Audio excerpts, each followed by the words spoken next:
उद्या, शिष्टमंडळ म्हणून राधाकृष्ण विखे पाटील आणि प्रशांत आळगिरी येणार आहे. तिथं काही तोडगा निघू शकतो का? मला नाही माहिती येणार आहे येत नाही.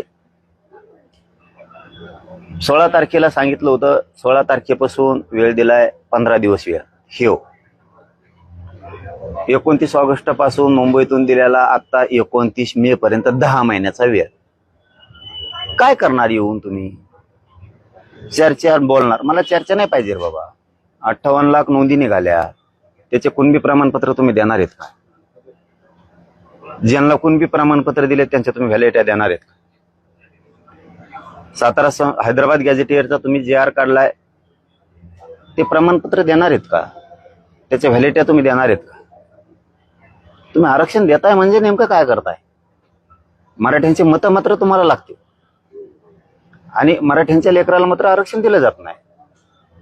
ही दुट्टप्पी भूमिका कोणची? तुम्हीच आमच्यावरती हल्ले करायचे आणि तुम्हीच आमच्यावरती 307 गुन्हे दाखल करायचे. म्हणजे राज्यातले गुन्हे सुद्धा मागे घ्यायचे नाहीत. सामूहिक कट रचून तुमचे पोलीस येणार आणि आमच्यावर हल्ला करणार.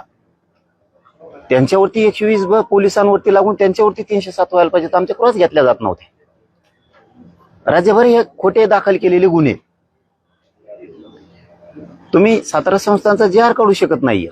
1 महिन्याचा वेळ मागितला, 10 महिने झाले. अरे बलिदान गेलेल्या तुम्हाला मराठ्याची एवढी माया आहे, तुम्ही सांगता हे मराठा समाजाला ऊन लागल, मे महिन्याचं कडक भयंकर ऊन, हे लोक घराच्या बाहेर सुद्धा निघाणार. जीव जायला लागलेत उष्णतेमुळं, उन्हामुळं जीव जायला लागलाय लोकांचा, बळी चाललेत. मराठ्यांना विटीस धरू नका, एवढी माया आहे तरी तुम्हाला. तुम्ही बलिदान गेलेल्या कुटुंबाच्या लेकराच्या नोकऱ्या देणार. इतकी तर नीच आणि नालायक अवलंदी जन्माला तुम्ही सत्तेत बसलात. कमीत कमी ती तुमची बहीण होती, ती तुमची आई आहे. मराठ्यांचं कुटुंब उघड्यावर पडलं यार, उन्हात पडलं ते.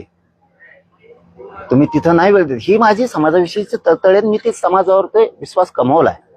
मी समाज सोडून नाही काय करत, मला नको पण काय.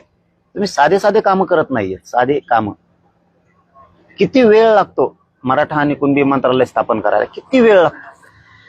ओबीसींनी नाही मागून मंत्रालय स्थापन केलं, मराठ्यांनी मागून नाही दिलं. मराठा आणि कुणबी